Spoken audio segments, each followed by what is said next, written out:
Everyone, welcome to MGS Coaching Football. Thank you for watching my channel. I really appreciate it.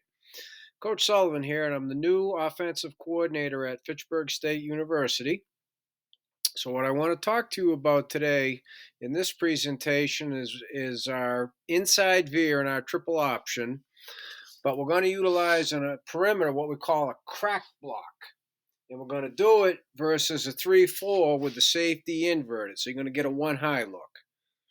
Okay, we still, as always, follow numbers, field, or angles. We're going to be in the middle of the field. So you'll see how we're going to go to the lesser numbers, and it also gives us a better angle to boot.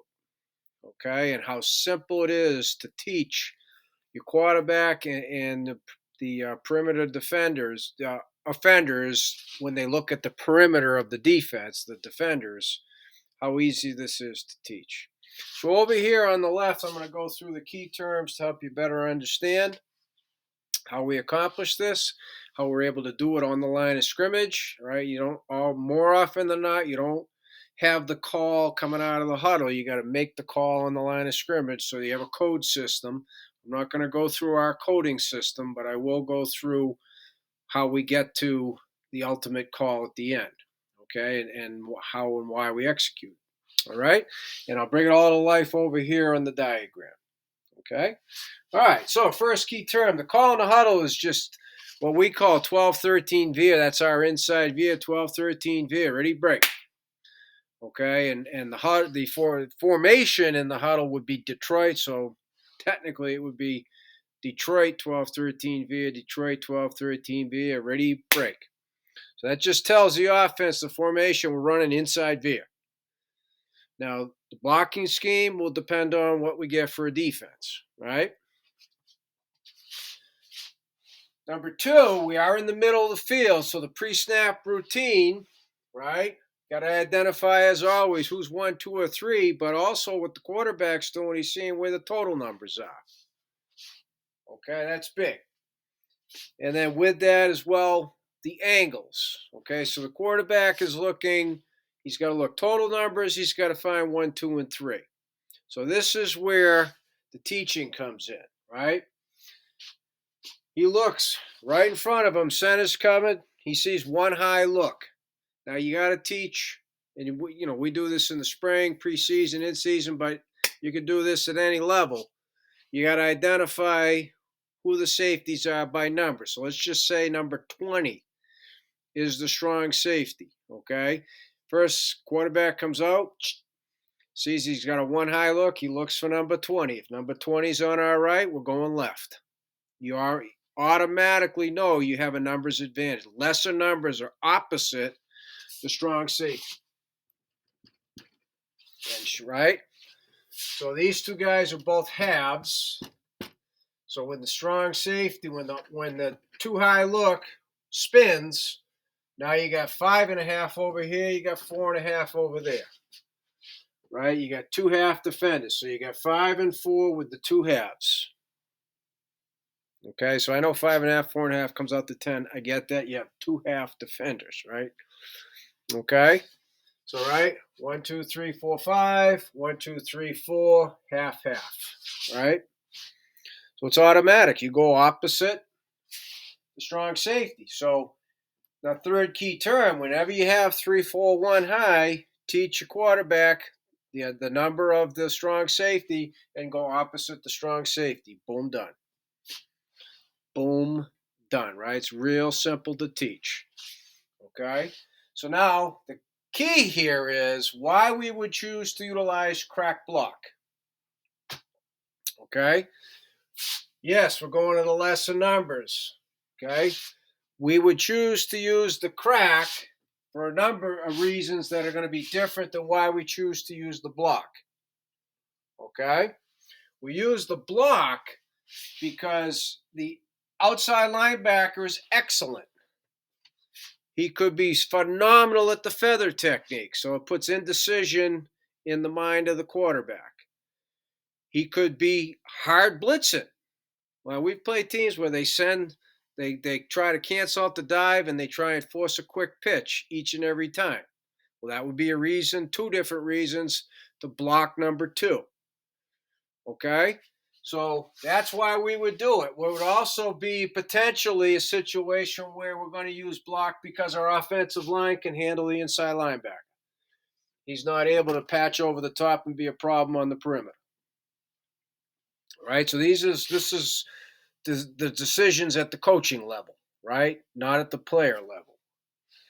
All right. It could also be that the cornerback is really soft and or very poor in run support. Okay, so that will bring in the crack part of it. But normally with the block, okay, in a one high look, we're going to have a crack to go with the block. Okay, but this one is more specific to the crack part of it. The first two, excellent outside linebacker. Your O-line can handle the play side linebacker. That's specific to the block on two. All right, so then now this is going to be 13 crack because we're going left. Right? 13 crack block, excuse me. Again, we'll make the code calls. I'm not going to share those with you. But 13 crack block equals our inside veer is going to the left. Okay? We're going to the left. We're going to both lesser numbers, and we have better angle on the support key, number 3. Okay, so now the backside wide receiver is the Z. We'll get to him first. He is going to flash, right? Pivot on the back foot, flash his numbers. The quarterback either throws it to him or he is getting across the field. And in this case, because it's one high and that's number 3, he's just looking to cut off that corner. Okay? Play side wide receiver number X is going to push crack number 3. Okay? And typically this cornerback starts at 7 and is usually soft, right? So we're going to get a push crack on number 3, which means we're pitching off the corner.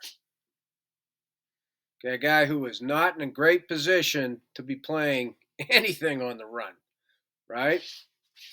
So that takes care of the 2 receivers. The play side A, in this case the left A, is going to block number 2 high. He's going to step, try and get outside leverage. He's going to stay high on the block. Okay, he's going to stay high, engage, just make the excellent outside linebacker, if you will, get all caught up in the block. If you go low, and this is an excellent linebacker, he protects his legs, now it defeats the whole point. Quarterback's still going to have to deal with number 2, right?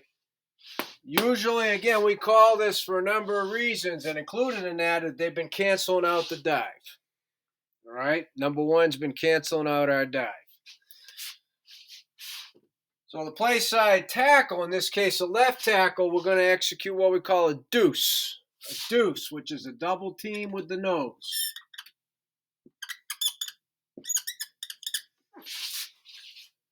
Okay, we're going to double team the nose.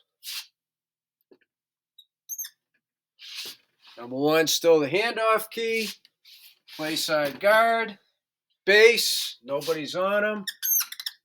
He's up the inside linebacker. And again, one of the reasons we'll call block is because our offensive line can block him. Okay, we can block him. Tail motion. Okay, let's just assume for the sake of discussion, number 1 comes crashing in. Here is our 2-on-1 versus the cornerback. I love our chances. Quarterback's thinking he's going to keep it first, pitch last, still reading short. Again, that's a whole other presentation, but he'll either give an open hand or he'll pitch it last second. If the cornerback's flat-footed, he's just going to run to the daylight, run to the end zone. Okay, this is a kid who's not expecting pre-snap to be the one who's part of the run play, let alone the guy the quarterback's optioning. Okay, so this is a real nice changeup, especially when you break down tape. Outside linebackers are both excellent. The team likes to spin the safeties. Middle of the field, they know we tend to go to our right, so they spin the safeties that way, forcing us to go this way. Even if ball's on the hash, right? That's the big field. We're still going to go numbers first into the boundary with the better angle. We'll still do that, right? 2 out of 3, right? Trumps the field. So that's how and why we would execute crack block in our inside veer scheme. Okay, just one example. So as I said at the beginning, thank you for watching MJS Coaching Football. I do really appreciate it. Subscribers and non-subscribers, please, questions, reach out to me at coachmjsullivan@gmail.com because I love to talk football with you.